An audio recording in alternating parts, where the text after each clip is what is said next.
Nice to see you. This is Kaypacha, and today I have been asked to talk about Black Moon Lilith. How long is this, Linda? An hour?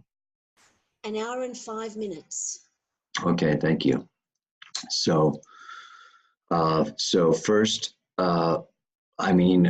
I like to call in Black Moon Lilith. I like to, just close my eyes and, she is a nature being, a nature spirit. She originally shows up as a handmaiden of Inanna, living in the trunk of a tree. And that trunk of the tree, the snakes weave around her roots and make their nests, and the birds of paradise make the nests in her branches. So the trunk is like the Sushumna. It joins together the above and the below, the light and the dark, the celestial and the earthly. So she is this powerful, powerful feminine being.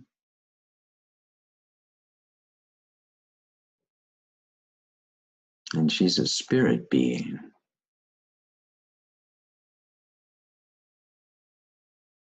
And she's an aspect of ourself.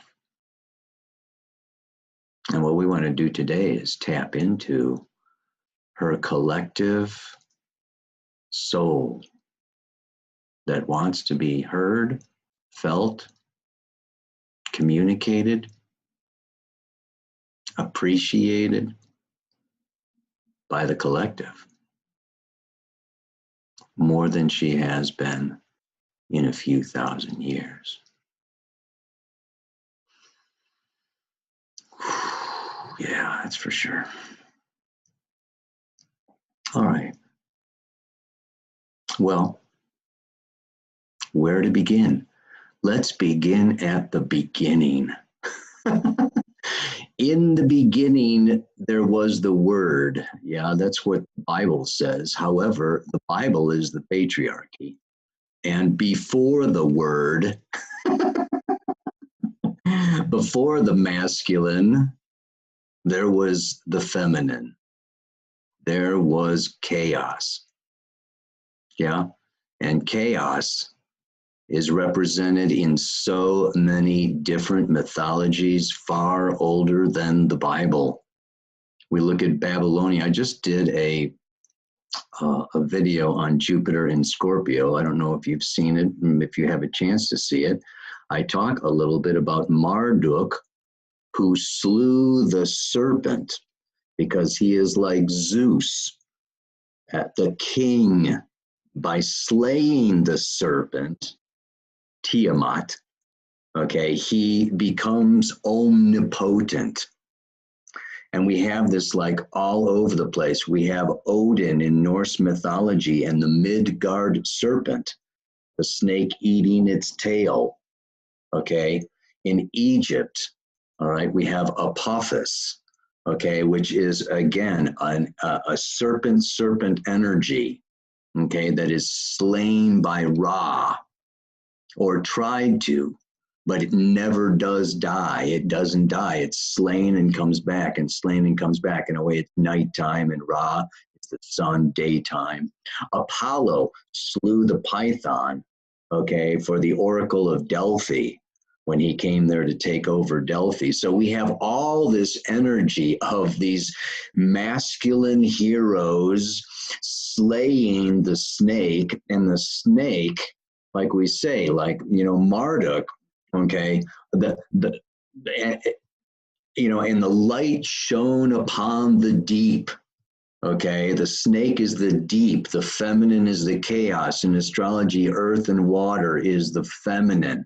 It's the dark, it's the chaos, and the light is the masculine, and the light, okay, shining. So we have this whole interplay of masculine and feminine, light and dark, and the light brings order.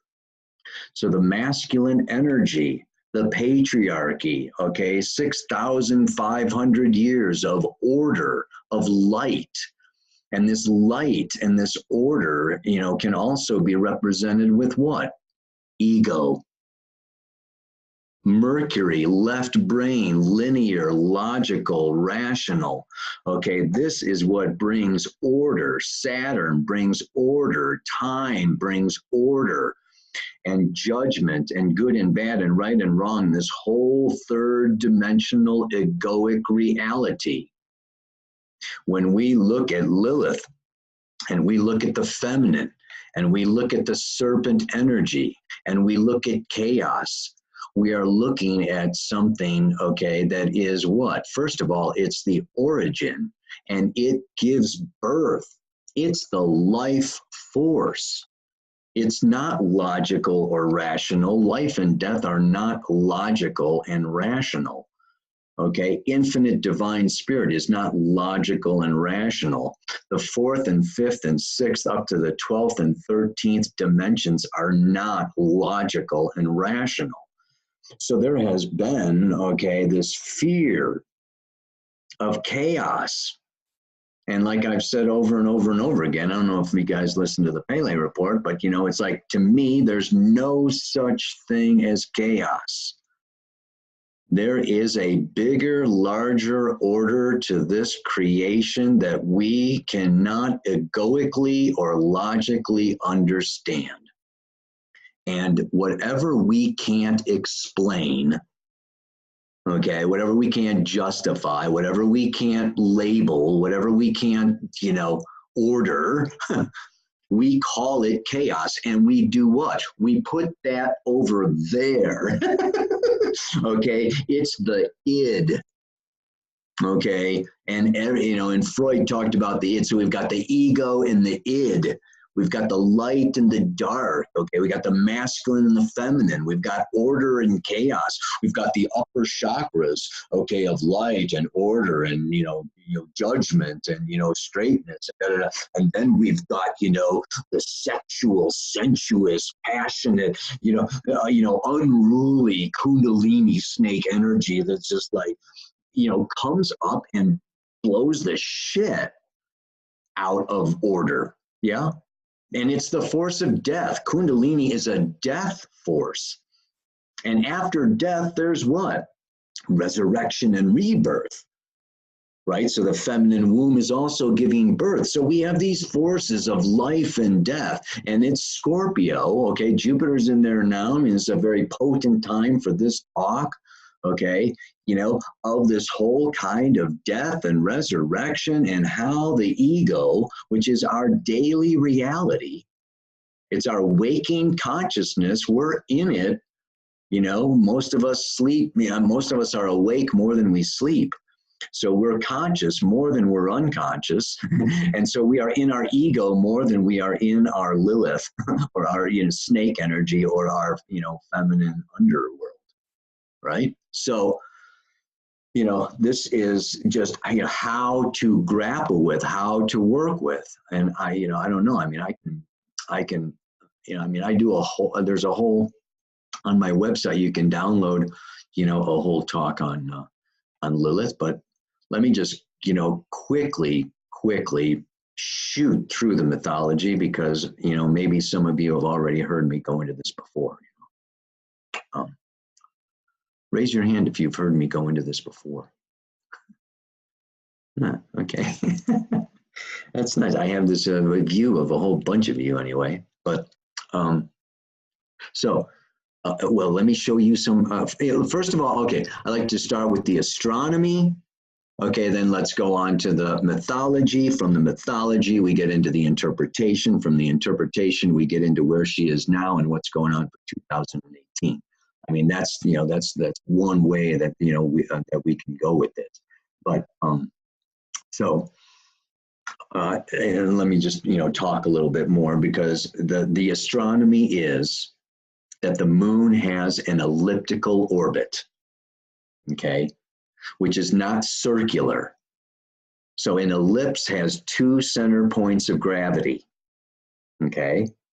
The one is the center of the Earth, Gaia. and the other is Black Moon Lilith. Okay. She holds the moon in her orbit along with her sister Gaia. So this is how powerful Lilith is. And she watches from outside everything that her sister Gaia is going through.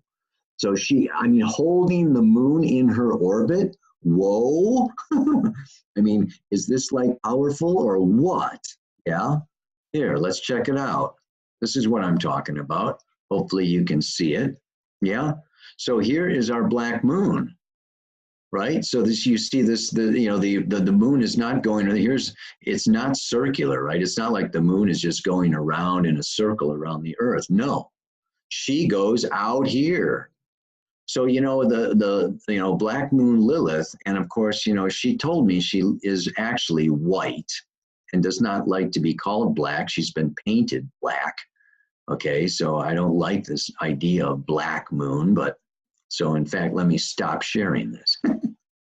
But really what I want to say is there is a connection, okay?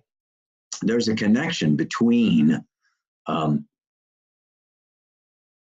black moon and the moon's nodes.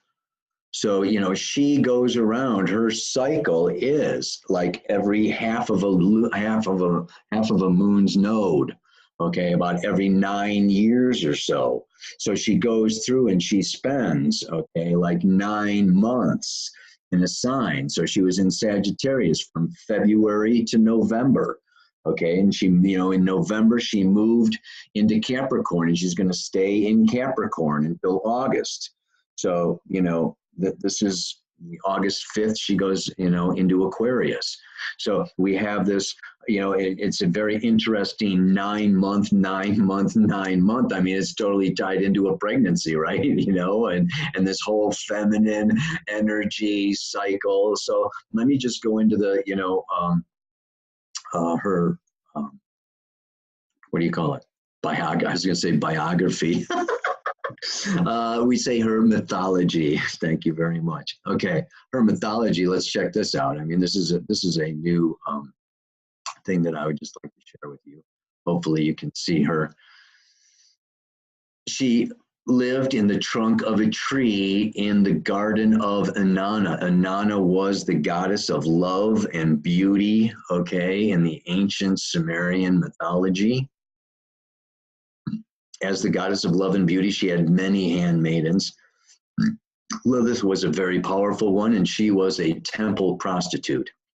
Her job was to simply draw men in to the temple to learn sacred sexuality. She was the original tantrika. She mastered and understood and embodied and taught sacred sexuality. What is sacred sexuality? We have this sacred and the profane. Yeah, the profane is sex without spirit. The sacred is sex with spirit. We could say that the sex without spirit could have more to do with Taurus or just pleasurable sex or sex for fun or, this whatever the physical aspect of sex that is just, goofing around or, a good massage or whatever, but this is maybe doggy style, maybe using the first 2 chakras, maybe in the old ancient days, okay, it was just like, boom, boom, boom, first and second chakra. So my sense is that the sacred sexuality was man and woman coming face to face, all 7 chakras meeting, lips meeting, hearts meeting, third eyes meeting, okay, and being able to do this whole, okay, from the tongue down through the heart and down and all the way up and doing this whole full exchange so that it just had a more alchemical, transformative, transcendent effect upon the participants. So she is deep, she is powerful, she was honored and revered. The temple prostitutes were not like prostitutes today. They were just like, wow. Okay, everyone was in awe of the handmaidens of Inanna. Okay, they in the ancient matriarchal times, the goddesses were, the men held the women, okay, in absolute awe because they just gave birth. And it was before they really recognized that they put their penis in and then the baby came out. And it was really one story is that it was the realization, that the men, okay, had, that the baby, the babies coming out were half theirs or the result of intercourse that changed the matriarchy to the patriarchy.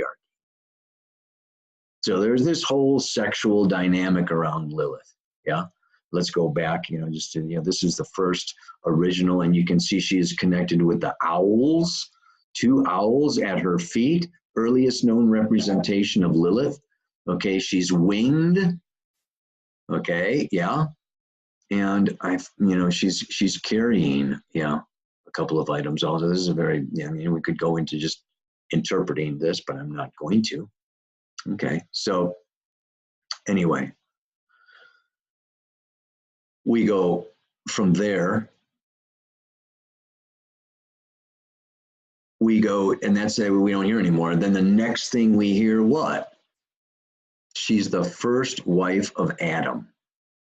Yeah. In the Bible. In the Bible, the first wife of Adam is Lilith. And what does Adam say? The only quote in the Bible about Adam and Lilith is Adam says, I want you to lay beneath me. And Lilith said no and left the garden. Okay, I'm going to say it's like, no, dude, you idiot. I am your teacher, okay? I'm not a submissive, slave or whatever. So this is a powerful, independent, okay, goddess energy of the matriarchy. It's like, no, I'm out of here. And they say she went out to the Red Sea, where she is still residing today, which is basically like she left the Garden of Eden, which is like maybe leaving consciousness, okay, leaving, leaving our realm of the, of the world or of, what we're doing here. Yeah, so she, in a way, exiled herself. And Adam complained to Yahweh, Jehovah, the Old Testament God, and said, Lilith left me, my wife left me. And God sent out 3 angels, and the 3 angels went out to the Red Sea. And Lilith gave birth to, hundreds of beings a day. She is this goddess of birth, voluptuous, prolific, just giving, just like Gaia, constantly giving birth to trees, plants, animals, people. Yeah, just like this is the nature of the feminine. She is the feminine kind of embodied. Yeah, and so there's also, they went out and they said, you know what? And she said, no, right? She says, you have to return to Adam. And she says, no is no. I mean, hello, duh, And they said, until you return to Adam, we will destroy 100 of your offspring every day. There's been a lot of days in 6,500 years of patriarchy. Yeah. So Lilith, the feminine, has undergone a tremendous amount of pain, suffering, of her offspring, of her creative energy, of her creative inspiration, imagination, power, everything being cut, destroyed, demolished, annihilated, suppressed, feared. So they say in the Old Testament, right, that, in the old books, they made amulets to keep Lilith away. They said that she married Satan, the devil, that you should not have her around your house, near your children. She eats children. She makes men come in their sleep, especially priests. She was seen as a demoness. She was painted black, bad, wrong, evil. We don't want powerful, independent, strong, feminine energies. We want Eve, okay, a rib of Adam, okay, a submissive, feminine, barefoot, pregnant wife in the kitchen or whatever, okay? But this is what the patriarchy feared, was chaos. Order fears chaos. Now we're ending the patriarchy after 6,500 years. This is a big transition. This is bigger than coming out of Pisces into Aquarius. That's only a 2,000 year change. This is a bigger change than that. Okay. And the way that, you know, Jeffrey Green talks about the beginning of the, you know, the patriarchy was what? Saturn's nodes were in Capricorn. Yeah, the nodes of Saturn. And right now, the nodes of Saturn and the nodes of Pluto have returned to Cancer Capricorn. Yeah, and now Saturn's returning to Capricorn and Pluto is in Capricorn. So we have both the south nodes and the planets, Saturn and Pluto, in Capricorn. Whoa. And Black Moon Lilith. And soon Mars. And in a couple of years, Jupiter. In 2018, Mars goes through there, yeah? And Mars is conjunct Lilith and Pluto all through April, okay? The whole month of April is super intense because it's also when Chiron shifts out of Pisces into Aries, but I want to save that because I want to finish with the mythology. Actually, I think I am finished with the mythology. She's out there. We want to bring her back, yeah? We want to rebalance order with chaos, light with dark, masculine with feminine. We want, you know, instead of, yeah, you know, domination and submission and, you know, sadism and masochism and all the, you know, all the things that go along with an imbalance of the masculine and feminine, okay, is the sacred union, which actually brings us back to Tiamat. Because, you know, Tiamat was salt water. She was a saltwater snake, and she mated with fresh water. Yes, and fresh water was Abzu. And it was Tiamat and Abzu that gave birth to the whole pantheon of all the gods before Marduk destroyed her and brought order. Very interesting, right? Again, this birthing energy with the old mythology.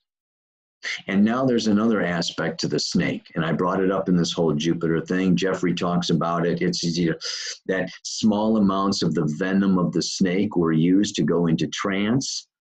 And in that trance, the shadow was seen. It's like hypnosis. It's like shamanism. It's like ayahuasca. It's like it's opening us up to the subconscious, the unconscious, the collective unconscious. It opens us up to the shadow, to the dark, to the innermost realms of space. And it's also no accident. I was just watching about the black hole. It's a super black hole that we have at the center of our galaxy. And for, you know, the last few thousand years, right, we've worshiped the sun as the center. And now we have a new center. It's a giant black hole. Talk about going into the dark. The black hole like sucks us into the dark. So this is just like, it's time, everybody. And now we've got Jupiter and Scorpio. 2018 is going to be dark. And we, each and every one of us, needs to come to terms with the dark, with the shadow. So let's look at what is the shadow. To me, the shadow, all right, just like Lilith, and the way I interpret Lilith in the chart as the shadow, is an innate, powerful truth about ourselves. That is our kundalini, that is our chi, that is our life force, that is our, you know, super powerful creative force of life and death. Wow. And mom and dad, teachers and preachers, all external authority figures and partners in society said, don't be that, don't do that, be ashamed of that, feel guilty about that. So wherever Black Moon Lilith is in your birth chart, okay, it's where you have a lot of shame, okay? Yeah, I'm ashamed of this, or I'm ashamed of that, or, you know, and so I what? I stuff it. I want to be loved. nurtured, protected by mom and dad. I'm an innocent little baby. And if mom and dad don't want me to be Pisces, or they don't want me to be Leo, or they don't want me to be Cancer, I won't be that because I want them to love me. So boom, I'm going to stuff it. And whenever whenever my Cancer tears come up, or my Pisces dreams come up, or my Leo need for drama comes up, and so we stuff it. And it's a truth about ourselves that we avoid, deny, try to escape from, or hide. And we can even hide it from ourselves. And then what happens? We project it. And everybody who's getting away with it is an asshole. Everybody who can do what we were not allowed to do and what's not okay in my family or my religion or my childhood or whatever, if you can do it and I can't do it, it's not fair and you are a jerk. You're an idiot. So we project our shadow. There's the old saying, you spot it, you got it. Okay, so so this is this shadow element, and every 9 months she goes through a sign. Okay, every 9 years, we get to see all 12 of our shadows. And what is the shadow? The shadow is just take the archetype and take the inverse of it, take the opposite of it, take the negative of it, take it that if it's suppressed, okay, then the negative aspects or elements of it, it becomes distorted and perverted and projected and becomes a source of anger and rage. We know that from evolutionary astrology, right? So Lilith, now we can come into, let's look at the previous 9 months of 2017 moving through Sagittarius. What is Sagittarius? Truth. If you've been listening to the Pele report, okay, I have been talking about, right, the end of illusion and profound revelation. And this has to do with what? The revelation of truth. So just take the invert. What's the opposite of truth? Lies and bullshit. Yeah? Dishonesty, hiding, avoiding, half-truths. Okay, truth disguised with 10 million flowers, so that you can't even see it, whatever, it's just like and so Lilith comes around, and what does she do, right? As the snake, okay, that opens up our eyes, all right, as this venom or as this this powerful Lilith energy opens our eyes to the bullshit, to the lies, to the deceit, to the dishonesty. And it's not only rampant in the world. I mean, we can point to politics and do mundane astrology, but that's not what I'm into. How about where we lie to ourselves? That's where it all starts. I mean, this is what Lilith really does. Okay, it's when you are facing lies or deceit in your relationships, well, what? You're projecting lies and deceit. So in some ways, you can use relationships as a mirror.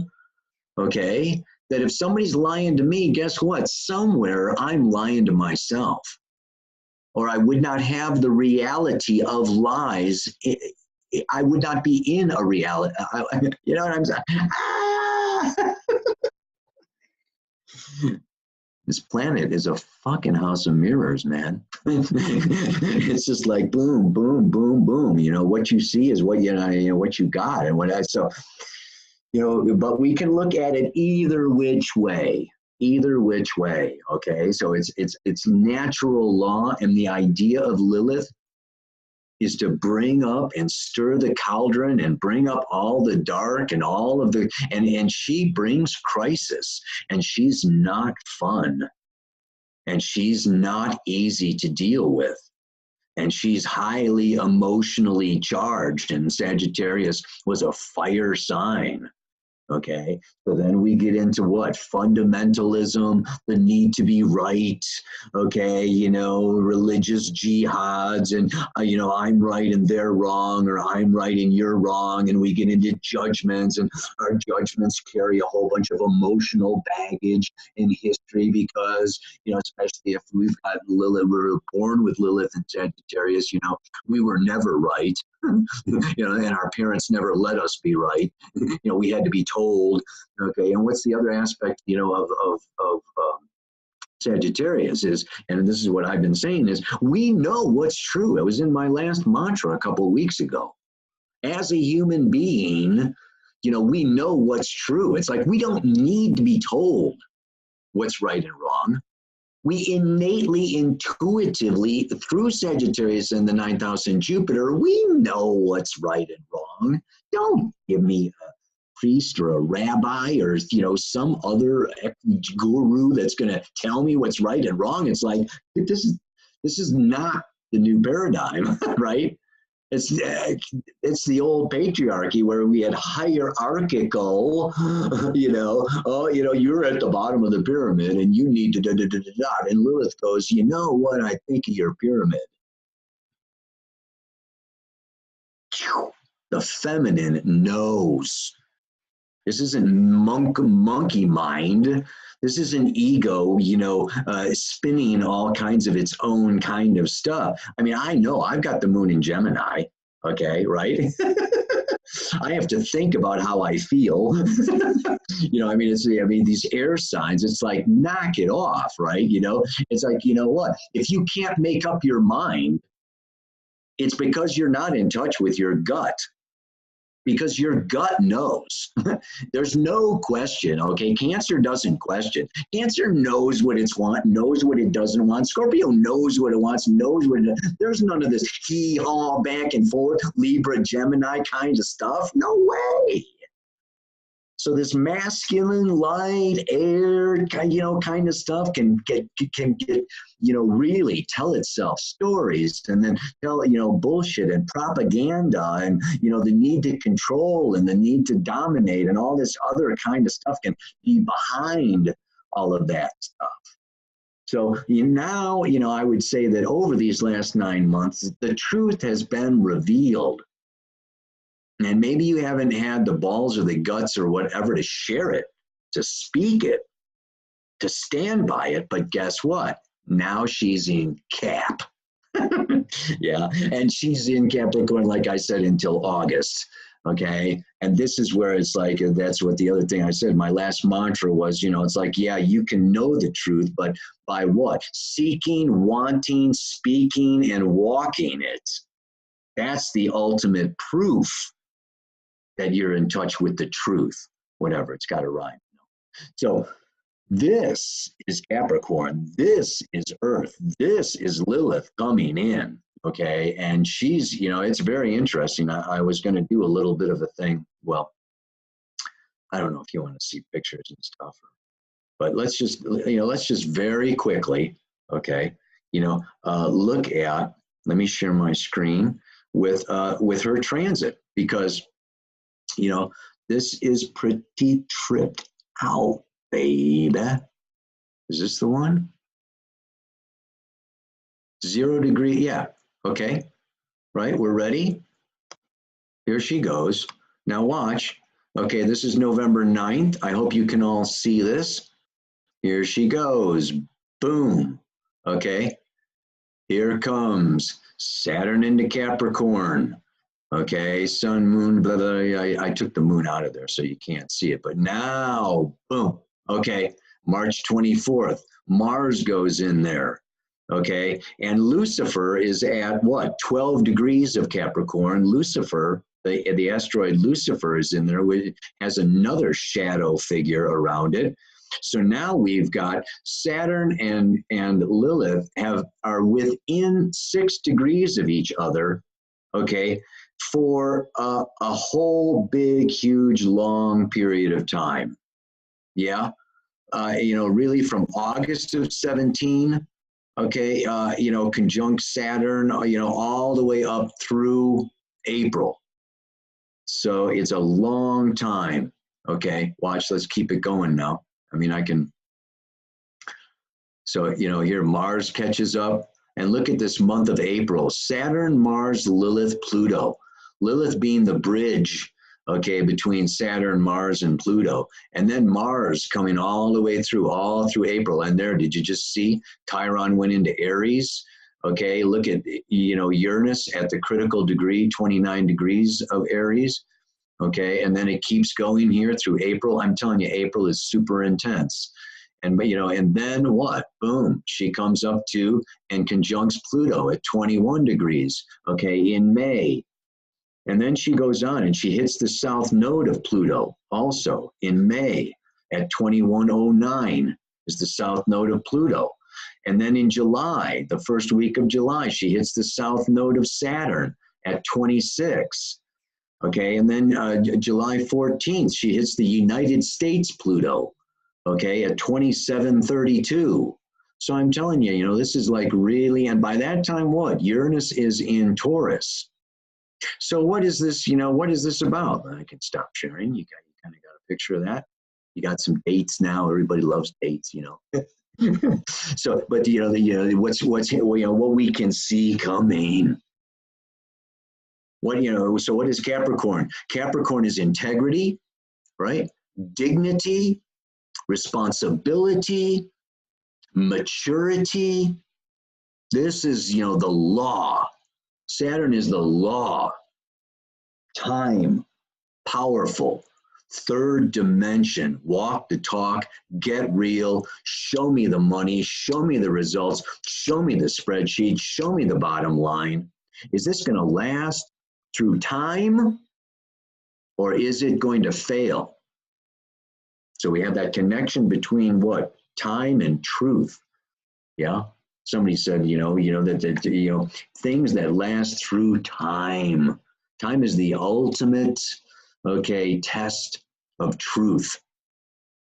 And if it's not true, it passes away, and what's true remains. So it's just like, okay. So now, you know, that's the result of Sagittarius. So, and what happens, or what else is going on with Capricorn? It's external authority, it's governments, it's, you know, bosses, it's parents, it's whoever sets the boundaries. And it's also what? Ethics and morals. It takes all of these Sagittarian qualities and brings them into, okay, measurable, verifiable, visible, tangible, you know, phenomena, events. So we're going to see events. Okay, we're going to see rises and falls, okay, not only with Jupiter and Scorpio, but, you know, we've also, you know, got, you know, more going on with all of this Capricorn going on. And Saturn's there for 2.5 years, and Pluto's, you know, staying there, and Jupiter's coming in 2020. But, you know, Lilith is coming through here, and all she is saying, let's take the inverse of all that.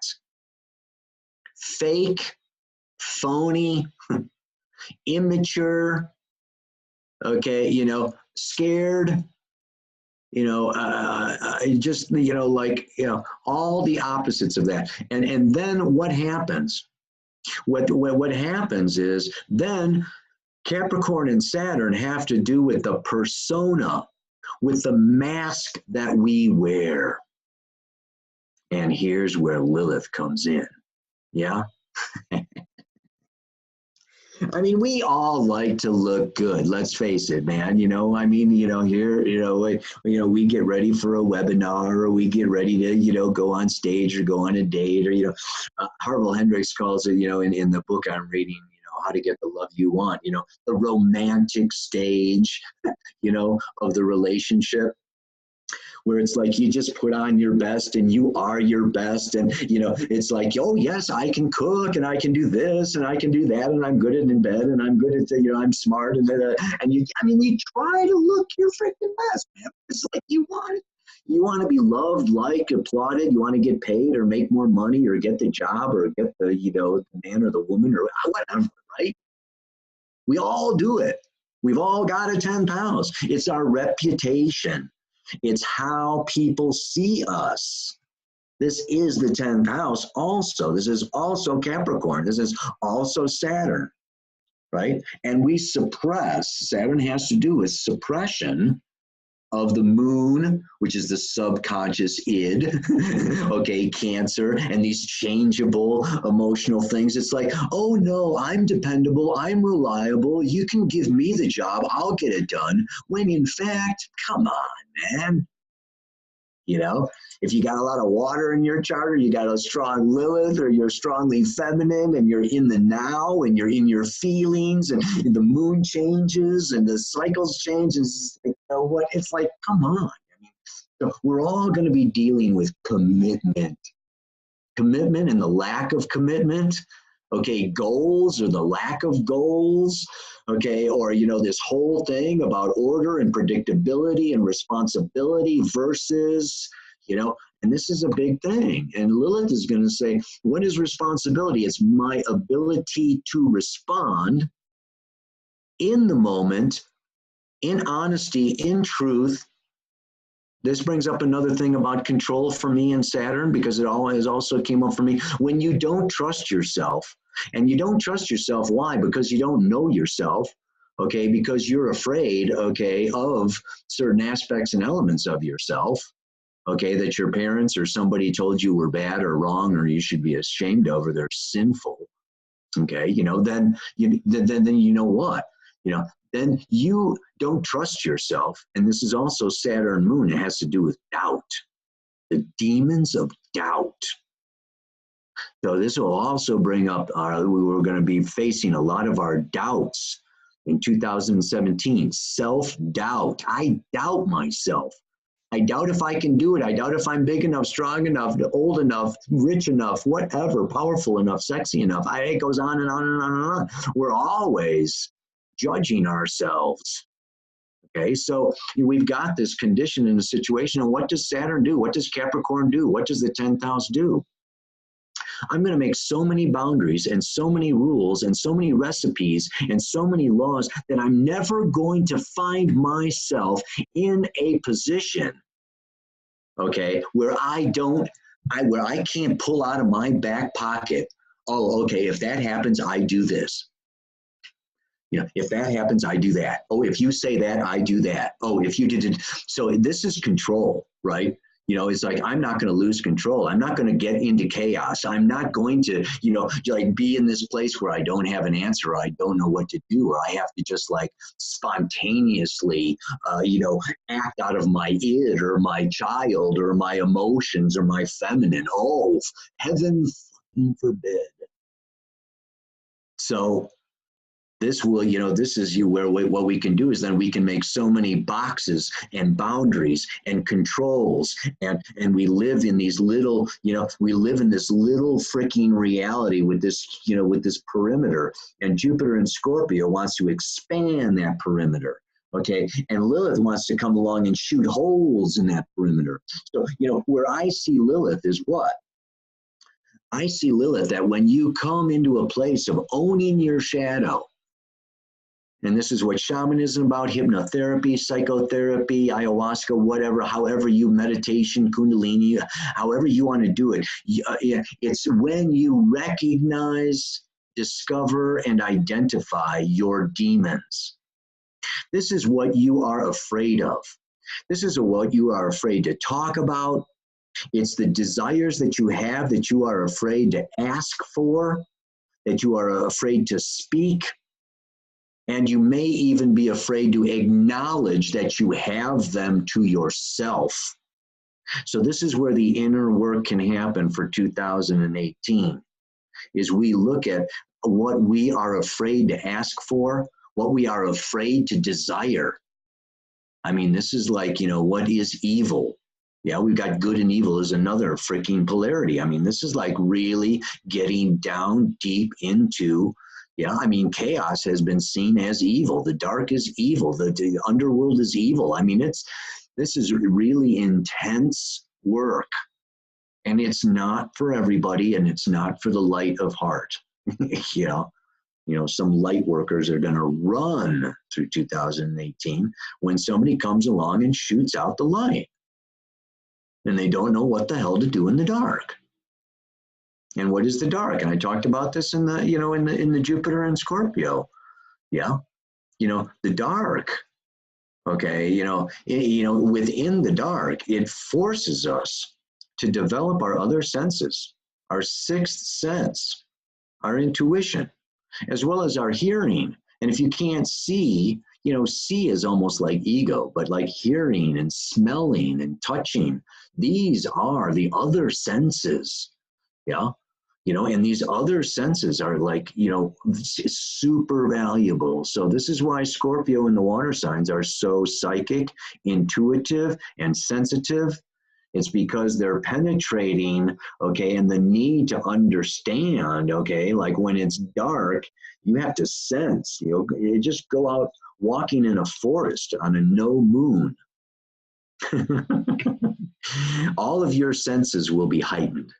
Yeah, and you will sense trees before you walk into them, as you can't see a damn thing, but it's like you start sensing things. So when we go into the underworld and we go into Scorpio and we go into Black Moon Lilith and we deal with snake energy, we start dealing with, the powerful mysteries of life.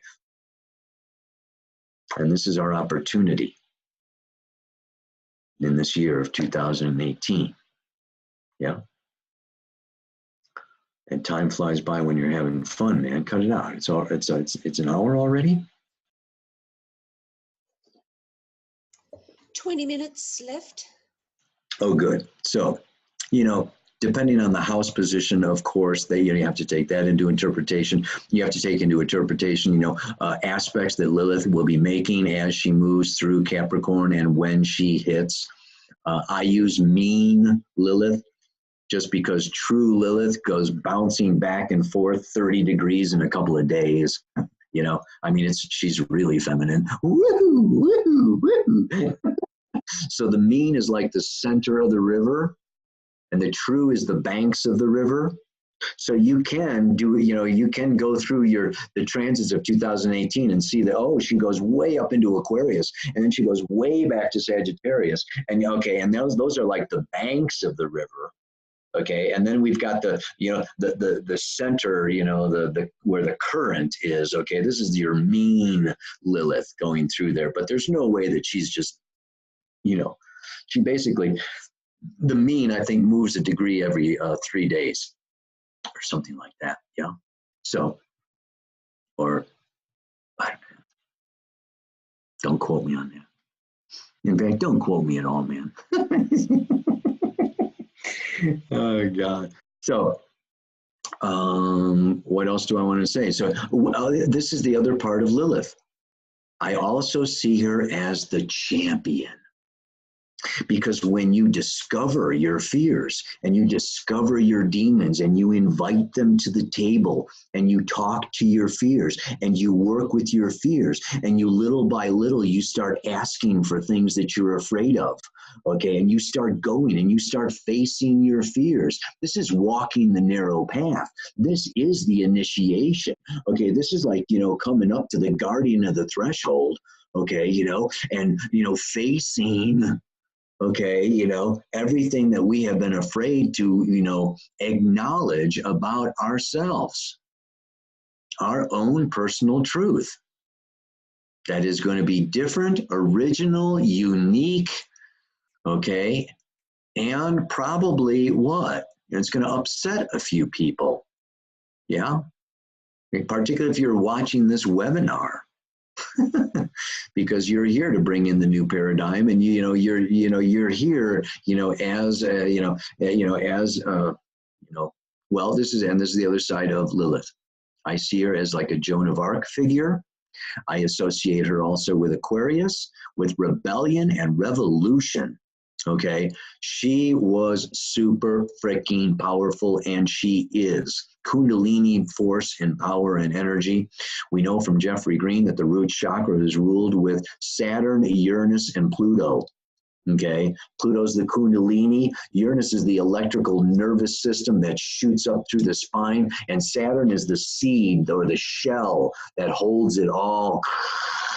And until we break that Saturn shell, we can't release, okay, our infinite power to give birth and to create and to really stand powerfully strong in our own core. And this is the North Node in Leo. Okay, and this is Pluto moving through Capricorn. It's time for us to become our own authorities, to become sovereign beings, okay, and to really become more autonomous. And we're going to deal with the wounds around autonomy with Chiron and Aries for the next 8 freaking years. And we need to heal, okay, you know, all of this Aries energy. And it's going to be shooken up with Uranus and Taurus. I mean, so, you know, you also want to look at all the transits, not just isolate Black Moon Lilith. She's not operating in a void. In fact, she's the exact opposite of the void. Yeah, she's everything. So what I'm saying is, when you drink of the cup of unconditional self-love, this is, you just do your, it's like, oh my God, they're not going to like this. When I say this, when I do this, when I actually say what I want and grab for what I want and go where I want and do what I want, you know how many people I'm going to just like, and that's going to blow my reputation. We're going to see a lot of reputations getting blown. We're going to see a lot of, you know, public figures, okay, where, you know, we're already seeing it, right, in Hollywood, right, all the sex, you know, problems, this is like, as soon as Lilith goes into Capricorn, what happens, you know, Kevin Spacey and like all these other, you know, Hollywood monsters, you know, lose their positions and everything, because what? Yeah. You know, they haven't worked positively, wholly, fully, humbly, devotedly to the feminine. Yeah, because you can say that, you know, what we fear, and if the masculine fears the feminine, okay, it's going to suppress and try to dominate and lock up and, you know, just like, you know, really keep under, lay beneath me, like Adam said. And now the other thing that I want to point out before I run out of time is, this is not about men and women. This is not, I am not talking gender. Okay, I am talking masculine and feminine. And women are just as masculine as men, and men are just as feminine as women. Okay, we are anima and animus. Okay, we are both masculine and feminine. We have both a Venus and a Mars. And what I'm talking about, okay, is the inner world. Now, if you are in a female body and you have a female essence this lifetime, and you've chosen to be a female gender, you may have more of a conscious access point to Lilith, okay, than a male body, in a male body, okay. But yeah, what I'm talking about is, how do we bring, and this is a question for everybody, how do we deal with chaos, whether it's economic, conscious, financial, relationship, sexual, whatever? How do we deal with chaos and balance out chaos with order? How do we bring Lilith back from the banks of the, of the Nile River, to the Garden of Eden? How do we welcome her? How do we welcome chaos into our lives? Yeah, and so it's just like, really, we need to expand our sense of order. We need to expand. We need to get outside of our ego. We need to blow up. Okay, we need to identify ourselves with more than just our ego, that our ego is the manager, and we have to get in touch with the owner or the director.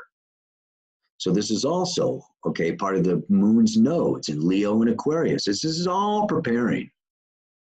Well, for what I say is the birth of the age of Aquarius, when Pluto goes into Aquarius, 2023, 2024. That's when I really feel like, boom, So we've still got this 5-year period in here, 3 to 5 years where, there's, we're going into the birth canal. Okay, we're going to get squeezed. We're going to look at chaos. We're going to go into the dark. We're going into, Jupiter and Saturn are in balsamic, relationship to Pluto from now till 2020. This is the freaking end. It's been, I think it was 2200 BC was the last Jupiter, Saturn, Pluto conjunction. Okay. So this is the end of a big 4,000 year freaking cycle. And I focus on the birth that's coming. Yeah.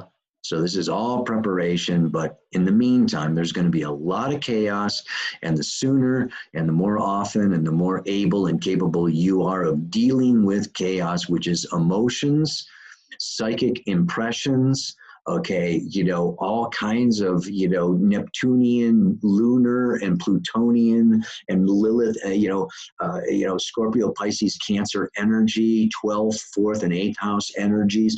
The more you are able to let go, to surrender, and to not be overwhelmed.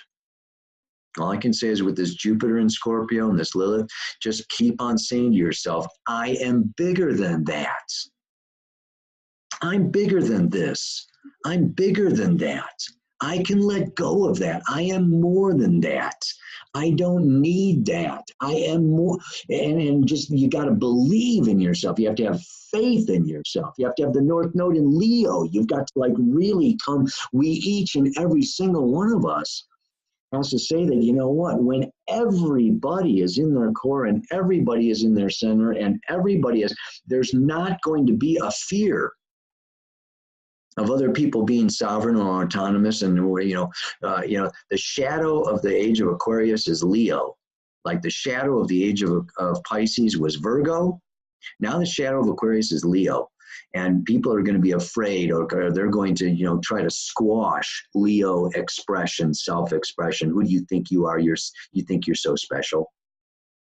Well, but if everybody is special and everybody's in touch with their Leo, we're going to do Aquarius more successfully. It's unity and diversity, not a lack of diversity. I've got 2 chats. If you have a question or comment during the question and answer, please unmute yourself and speak.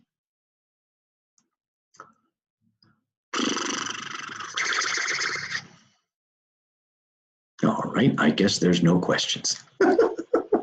Yes, there's one question. Go ahead, Wendy. Well, I don't know. It wasn't really a question. I was just thinking about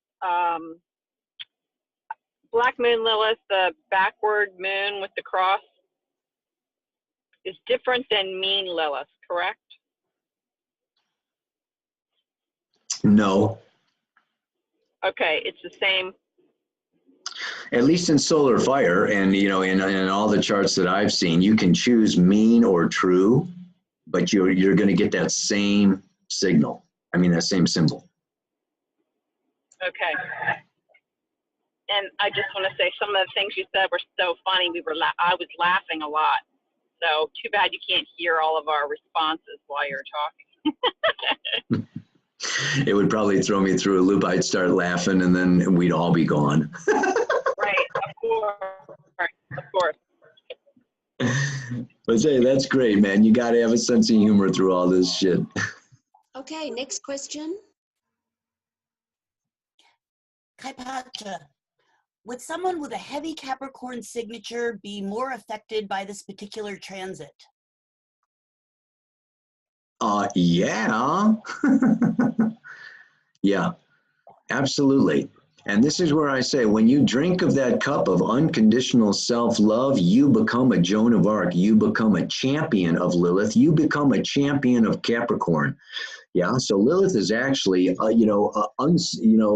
like opening up Pandora's box, and you get rid of all of that stuff, and then you are fully the elder. You are fully in your maturity, and you are fully able to take the responsibility, to do the duty, to be the spokesperson for the next 7 generations and the planet herself, and really bring order and boundaries with love and compassion and sensitivity and, all of the feminine energy that comes along with Lilith. Yeah. Rather than out of fear or suppression. So it's a big year for you if you've got a big Capricorn signature. Thanks. Go ahead, Michelle. Okay, thank you. This is my second time with you here, but I don't know if this is a simple question or a challenging question, but I see a lot of males being born as Leos, and now seeing that the shadow of the age of Aquarius is Leo. What role do you see them playing? I see them being very sensitive, at least 5 or 6 young boys, and very empathic and very intuitive and very much in their emotional body. I was just wondering if you can respond to that, if this is the place to do so. Well, I don't know. You're saying that there's more Leo boys being born now? Well, I don't know more, but I'm just seeing, I'm in relationship with like 5, 6 little boys, and they're all Leos, and just seeing where the shadow, how the shadow plays into the Aquarius, especially with the younger ones coming through. Uh-huh. You can answer that. Probably not. That's a little bit of a toughie. All I can say is that who's ever born as a Leo, okay, these days, okay, has this inconjunct to Neptune and Pisces, okay, and in the course of the last 7 years, a nice trine to Uranus and Sagittarius. But if you're talking about sensitivity, okay, I think it has more to do with Neptune and Pisces energy going on there. And just this kind of, this whole awakening, that's happening, and this rebirthing of the feminine energy. I mean, it could even be, that they have a yod, with, Leo is like, a 150 from Pluto in Capricorn and 150 from Neptune in Pisces.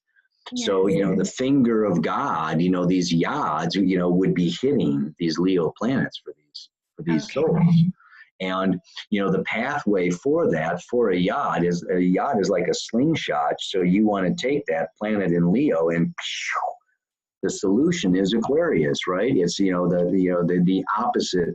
So yeah, these are leaders, Leo, of the age of Aquarius that would be choosing to come in with that kind of a signature. Okay, I'll study more on that. Thank you. Thank you. You betcha.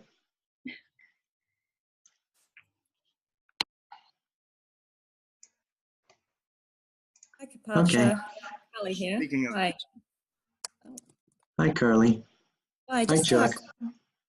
Just a quick question, Kaypacha. How would you describe a Black Lilith return? Is that an opportunity to dig into those wounds there? It's definitely going into what you are ashamed of, or what you feel guilty about, or what you have suppressed or been denied, or has been shut down or locked out. It will be bringing up resentment. Okay, it can be bringing up bitterness.